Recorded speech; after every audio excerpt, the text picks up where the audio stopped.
Hello friends, welcome to Sarathi classes. आज हम लोग डिस्कस करेंगे word problem based on linear equation in two variable. सबसे पहले मैं आपको बताऊं कि word problem based on linear equation in two variable discuss करने के लिए हमारे पास प्री रिक्विजिट नॉलेज किसका होना चाहिए। सबसे पहले आपको लीनियर इक्वेशन का थोड़ा बहुत नॉलेज होना चाहिए। उसके अलावा आपको टाइम एंड वर्क का थोड़ा बहुत नॉलेज होना चाहिए। इसमें 3 सब टाइप होते हैं, हम डिस्कस करेंगे 2 digit number problem, age problem, time and work. तो सबसे पहले इसमें आज सिर्फ हम न्यूमेरिकल डिस्कस करेंगे और इसको कैसे सोल्व किया जाता है वर्ड प्रॉब्लम को, वो हम डिस्कस करेंगे।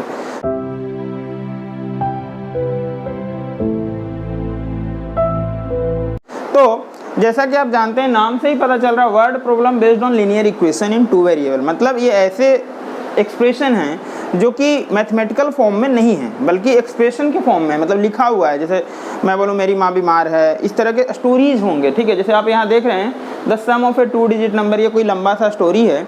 इसको सबसे पहले आपको चेंज करना है मैथमेटिकल फॉर्म में, उसके बाद उसको सोल्व करना है और वैल्यूज़ निकालना है।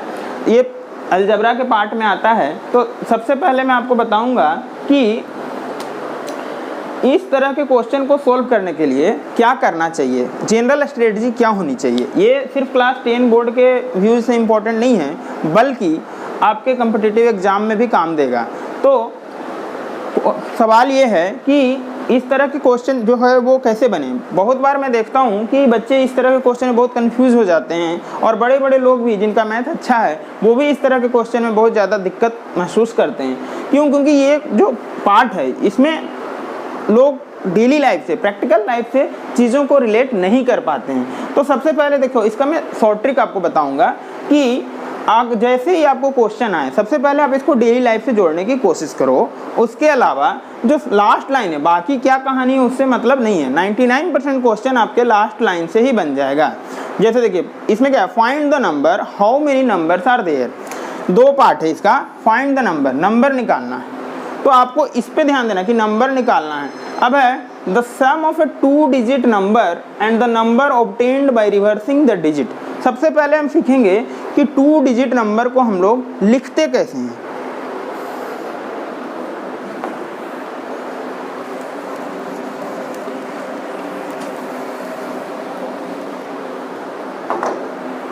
देखिए 2 डिजिट नंबर जो है हमारा वो बहुत सारे हैं, 36, 77, 89। अब इसको लिखने का तरीका क्या होता है, ये होता है यूनिट, ये होता है टेंथ प्लेस। तो 36 को क्या लिखते हैं, 3 × 10 + 6। 77 को 7 × 10 + 7। सिमिलरली जब हम कोई 2 डिजिट नंबर लेते हैं तो हम क्या लिखते हैं, मान लीजिए कि कोई नंबर है XY जो कि 2 डिजिट नंबर है। तो इसको जब लिखना होगा तो हम क्या लिखेंगे, 10x + y। अब मान लीजिए नंबर 36 है और अगर रिवर्सिंग द डिजिट का क्वेश्चन क्या करो, obtained by reversing the digit, मतलब जो डिजिट है उसको उल्टा कर दीजिए, रिवर्स कर दीजिए, तो 63 हो जाएगा।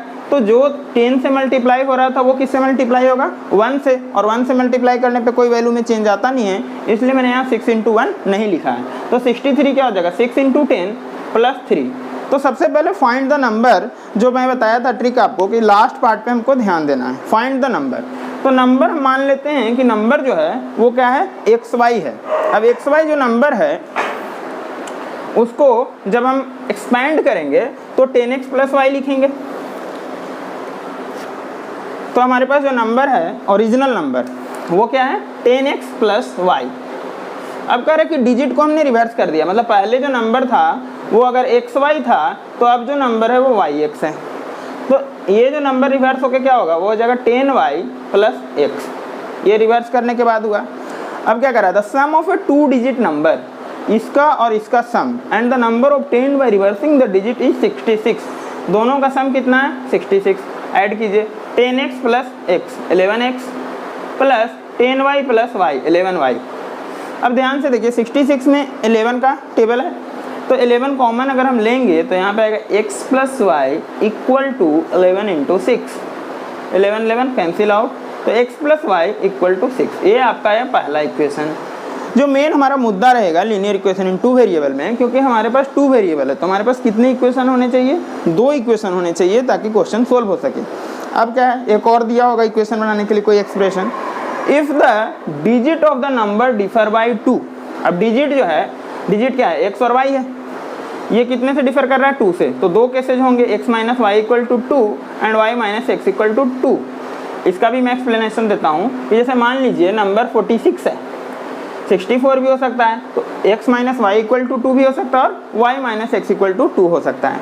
तो पहला केस अगर हम कंसीडर करते हैं तो हमारे पास इक्वेशन है x plus y equal to 6 and x minus y equal to 2। जब दोनों को एलिमिनेशन मेथड में यूज़ करूँगा y कट जाएगा, तो यहाँ आएगा 2x equal to 6 plus 2 8 and x equal to 8/2 which is equal to 4। x का वैल्यू यहाँ पर पुट करने पे 4 plus y equal to 6, y जो है वो 6 माइनस 4 2 आएगा।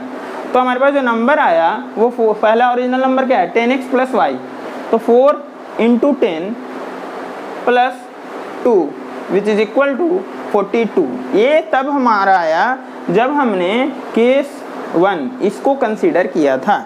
अगर हम सपोज करें कि इसको कंसीडर करें तो क्या होगा, x plus y equal to 6 and y minus x, तो minus x plus y equal to 2, 2y equal to 8, y यहाँ से आ गया 4 को जब मैं पुट करूँगा तो x आ जाएगा 2, तो इससे जो नंबर बनेगा 2 into 10 plus 4 which is equal to 24। तो हमारे पास दो नंबर आ गए 42 और 24। अगर एक नंबर आ गया था तो दूसरा नंबर कॉमन सेंस से निकाला जा सकता था, क्योंकि देखिए यहाँ पर आप देख रहे हैं कि नंबर जब डिफर करता है तो क्या होता था, डिजिट एक्सचेंज होता है, डिजिट चेंज हो जाता है। तो अगर पहला नंबर 42 था तो कॉमन सेंस हमारा ये कह रहा है कि 2 को यहाँ रिप्लेस कर दो, 4 को यहाँ रिप्लेस कर दो। अब हम लोग पढ़ेंगे क्वेश्चन नंबर 2। अब हम लोग डिस्कस करेंगे ए फ्रैक्शन का क्वेश्चन। फ्रैक्शन हमेशा किस फॉर्म में रहता है, x अपॉन वाई के। सबसे पहले हम क्वेश्चन पढ़ेंगे, a fraction becomes 1/3 when 1 is subtracted from the numerator and it becomes 1/4 when 8 is added to its denominator, find the fraction. देखिए मैंने क्या बोला था, लास्ट लाइन पे आपको ध्यान देना है, बाकी ऊपर क्या कहानी है, क्या स्टोरी है, वो हम बाद में देखेंगे। तो फ्रैक्शन जो है, अब आपका दो ऑप्शन है, या तो x अपॉन वाई मानिए, y अपॉन x मानिए, कुछ भी मानिए। तो सबसे पहले हम फ्रैक्शन को मानेंगे। फ्रैक्शन मतलब क्या होता है कि numerator upon denominator, n upon d के फॉर्म को फ्रैक्शन बोलते हैं। अब हमारे पास फ्रैक्शन जब हमने ले लिया कि x अपॉन वाई है, सपोज कि हमने इसको लिया, अब पढ़ेंगे पहले लाइन वापस से, ए fraction becomes 1/3 when 1 is subtracted from the numerator. कह रहा है कि न्यूमरेटर से जब हम 1 सब्ट्रैक्ट किए और डिनोमिनेटर में कोई चेंज किए नहीं किए, तो कितना बन गया 1/3। ये आपका फर्स्ट इक्वेशन है। दूसरा इक्वेशन क्या कहता है, and it becomes 1/4 when 8 is added to its denominator. अब देखिए डिनोमिनेटर में कितना ऐड करने के लिए कह रहा है, 8, तो ये कितना बन रहा है 1/4। अब आपके पास दो इक्वेशन है, दो अननोन है, ठीक है। अब इसको सॉल्व करते हैं, तो क्रॉस मल्टीप्लाई करते हैं। ये आपने क्लास 8 में पढ़ा होगा लीनियर इक्वेशन सॉल्व करने का तरीका, कि क्रॉस मल्टीप्लाई करते हैं, ठीक है। तो ये 3 इधर मल्टीप्लाई होगा तो हो जाएगा 3 into x minus 1 equal to y, 3x minus 3 equal to y. सारे वेरिएबल को इधर लाते हैं, 3x minus y equal to 3। तो ये आपका स्टैंडर्ड फॉर्म हुआ उस इक्वेशन का। दूसरा equation 4x equal to y plus 8, y को इधर ले जाएंगे तो 4x minus y equal to 8। दो इक्वेशन, दो अननोन। अब यहाँ पे माइनस वाई, यहाँ पे माइनस वाई, अगर मैं सब्ट्रैक्ट करूँगा तो y कैंसिल हो जाएगा, तो मैं वही करता हूँ, सब्ट्रैक्टिंग 1 एंड 2, 2 को 1 से सब्ट्रैक्ट करते हैं। 3x minus y equal to 3, 4x minus y equal to 8। ये प्लस हो जाएगा, ये माइनस हो जाएगा, ये माइनस, तो माइनस x इक्वल टू क्या आ गया -5, x इक्वल टू क्या आ गया 5। अब x अगर 5 आ गया तो मैं इसका वैल्यू पुट करूंगा कोई भी इस इक्वेशन में चाहे इस इक्वेशन में, तो 3 into 5 minus y equal to 3, तो माइनस वाई इक्वल टू क्या हो गया 3 माइनस 15, तो minus y equal to -12, y equal to क्या हो गया 12। तुम्हारे पास जो न्यूमरेटर अपॉन डिनोमिनेटर आया, जो फ्रैक्शन आया 5/12 आया। अब हम लोग क्वेश्चन नंबर 3 करेंगे। अब हम लोग डिस्कस करेंगे इस क्वेश्चन को। ये है आपका बोट एंड रिवर प्रॉब्लम बोला जाता है इसको पॉपुलरली।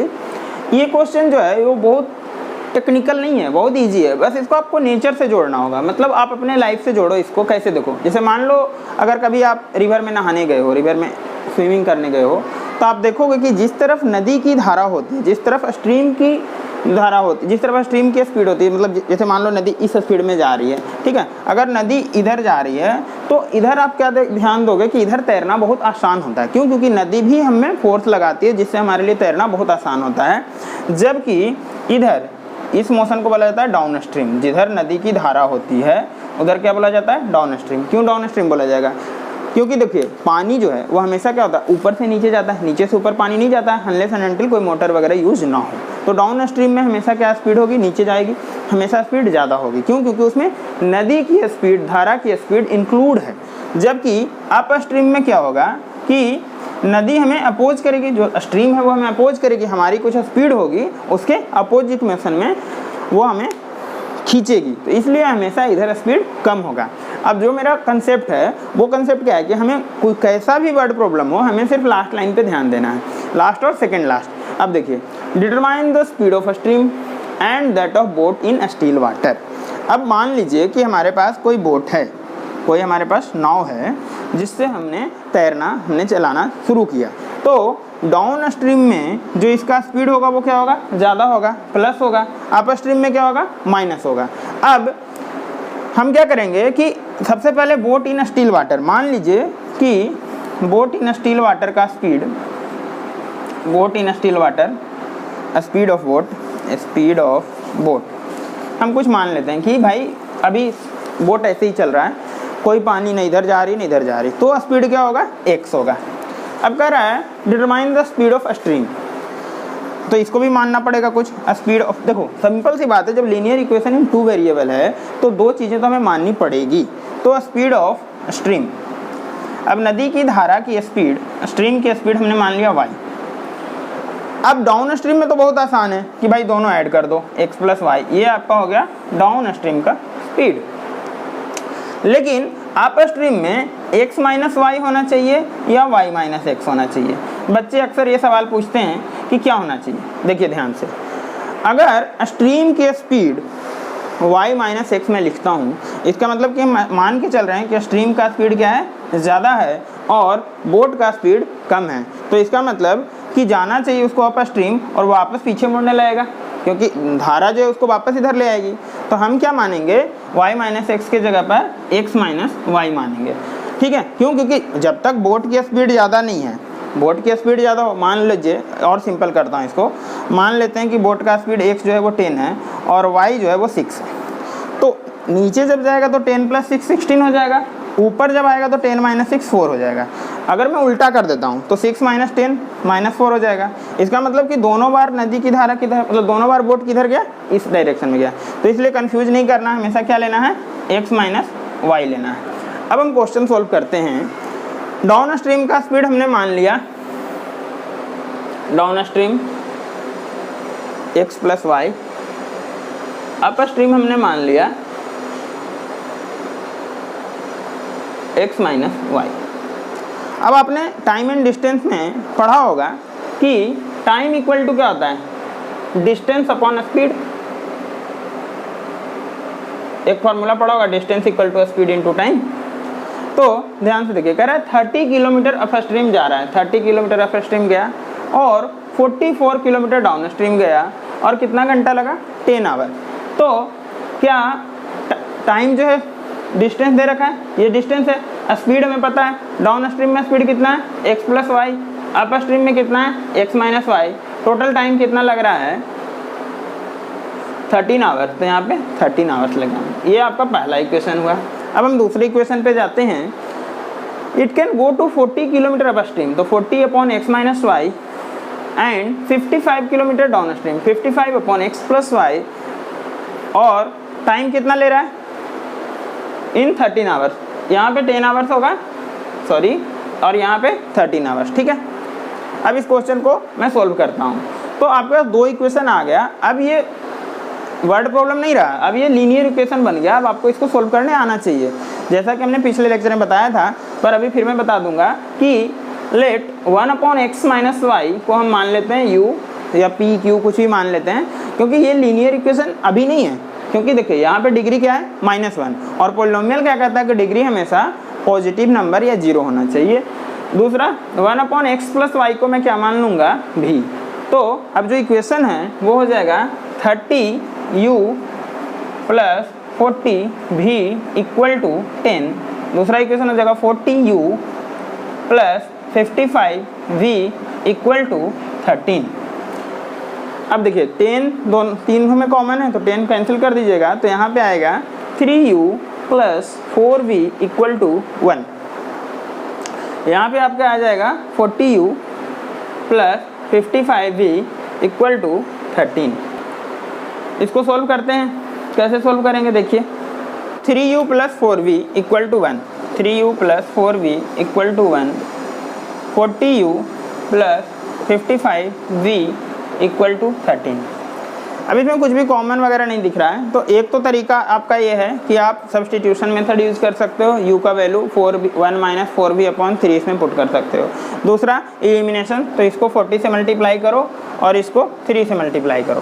तो इसको जब 40 से मल्टीप्लाई करोगे तो ये हो जाएगा 120u + 160v = 40 और ये हो जाएगा 120u + 165v = 39 माइनस, तो यहाँ पे आ जाएगा आपका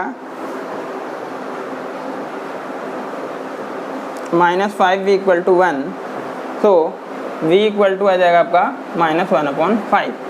v हमने किसको माना था 1/x + 5 को, तो हमारे पास जो इक्वेशन आएगा 1/x + y = -1/5। इसको आप लोग फिर उसी तरह इसका वैल्यू पुट करके u निकाल लीजिएगा और इस लीनियर इक्वेशन को सोल्व कर लीजिएगा। ये क्वेश्चन टाइम एंड वर्क का क्वेश्चन है। इसमें टाइम एंड वर्क का थोड़ा सा कंसेप्ट आपको पता होना चाहिए कि जब भी कोई काम किया जाता है, टाइम एंड वर्क के क्वेश्चन में कोई भी क्वेश्चन किया जाता है, तो सबसे पहले हम एक दिन में कितना काम किया गया ये निकालते हैं। मैं थोड़ा सा आपको हिंट दे देता हूँ कि जैसे मान लीजिए कोई काम जो है ये पूरा काम है, ठीक है, एक दीवार बनाना है, मान लीजिए एक वाल खड़ी करनी है। अब इसको मैं मान लेता हूँ कि ये जो टाइम काम है ये कितना है 1।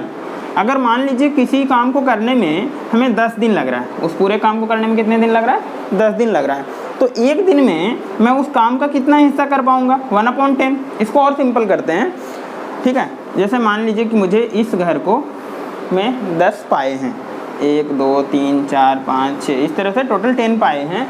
पाए मतलब पिलर, ठीक है। इस पिलर को मुझे कलर करना है, तो टोटल कलर करने में मान लीजिए 10 डेज लग रहा है, ठीक है। तो एक दिन में कितना होगा भैया 1 पाया कलर होगा। क्यों? क्योंकि देखो 10/10 = 1, मतलब जो टोटल काम है उसको अगर हम 1 मानते हैं तो एक दिन में कितना होगा 1 जो टोटल नंबर ऑफ डेज है, ठीक है। ये कंसेप्ट से आपको थोड़ा और क्लियर होगा, अभी क्वेश्चन कराऊंगा तो और आसान लगेगा। सबसे पहले क्वेश्चन पढ़ते हैं, क्या कह रहा है। 8 मेन एंड 12 बॉयज, 8 आदमी और 12 लड़के किसी काम को खत्म करते हैं कितने दिन में 5 दिन में। दूसरा केस कि 6 आदमी और 8 लड़के उसी काम को कितने दिन में खत्म करते हैं 7 दिन में 7 days. Find the time taken by 1 man alone, ये हमारे लिए सबसे इंपॉर्टेंट है। जहाँ पे क्वेश्चन पूछना शुरू करता है लीनियर इक्वेशन वहीं से शुरू होता है। Find the time taken by 1 man alone and that by 1 boy alone to finish the work. कह रहा है कि वो समय निकालिए कि जब एक आदमी को अकेले काम करने के लिए दिया जाए तो वो कितना समय लगाएगा, और एक लड़के को दिया जाए तो वो कितना समय लगाएगा।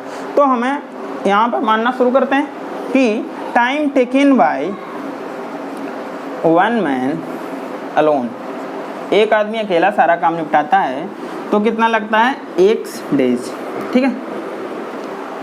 एक बात बताइए, जब एक आदमी अकेला x दिन में काम करता है तो वही आदमी 1 डे में कितना काम करेगा 1 डेज वर्क। एक दिन में वो कितना काम कर पाएगा 1/x वर्क, किसके द्वारा, उस आदमी के द्वारा, 1 डेज वर्क बाय 1 मैन, ठीक है। सिमिलरली हम मानते हैं कि टाइम टेकन बाय लड़का के द्वारा मान लेते हैं कि बाय 1 बॉय अलोन, कि पूरे कितना दिन लगाता है y डेज, ये कितना टाइम लगाता है y दिन में ये काम को खत्म कर देता है। तो similarly 1 day's work by 1 boy would be equal to 1/y। मतलब कि एक आदमी सारा काम करने में x दिन लगाता है, x डेज लगाता है, तो एक दिन में वो कितना हिस्सा कर पाएगा, कितना पार्ट कर पाएगा काम का, वर्क का 1/x। सिमिलरली एक लड़का y दिन में पूरा काम करता है, तो एक दिन में वो कितना काम करेगा 1/y। अब हम आते हैं क्वेश्चन पे। कह रहा है कि 8 आदमी और 12 लड़के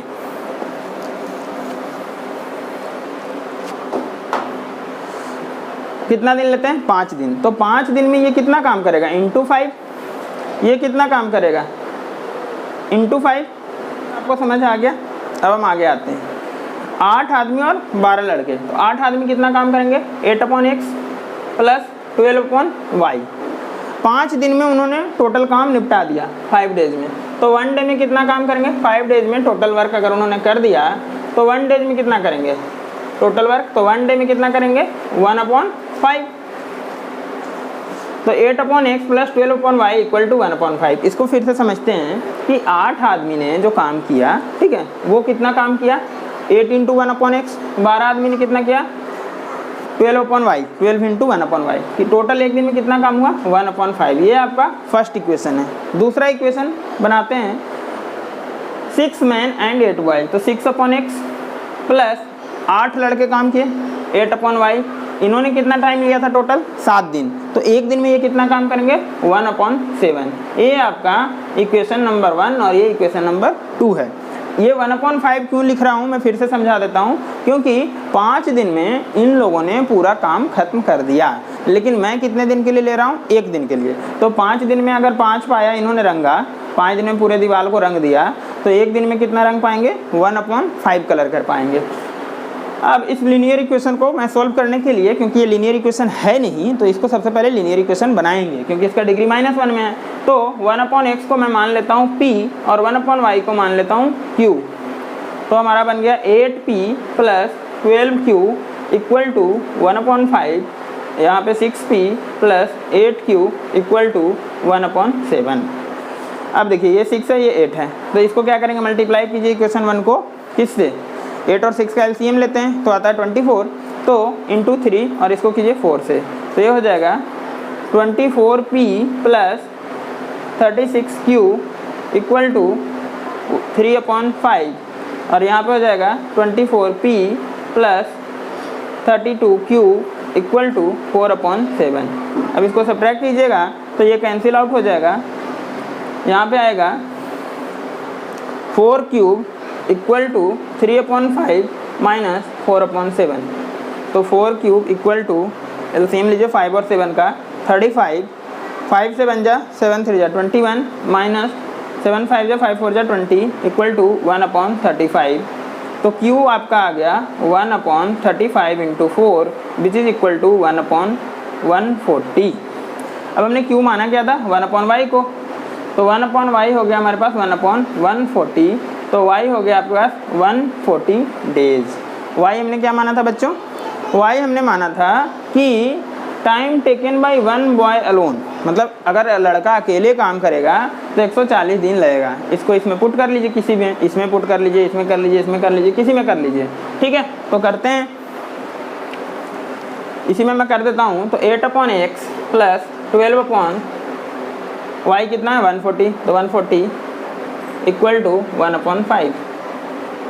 4 3 जा 4 35। 8/x equal to 1/5 minus 3/35।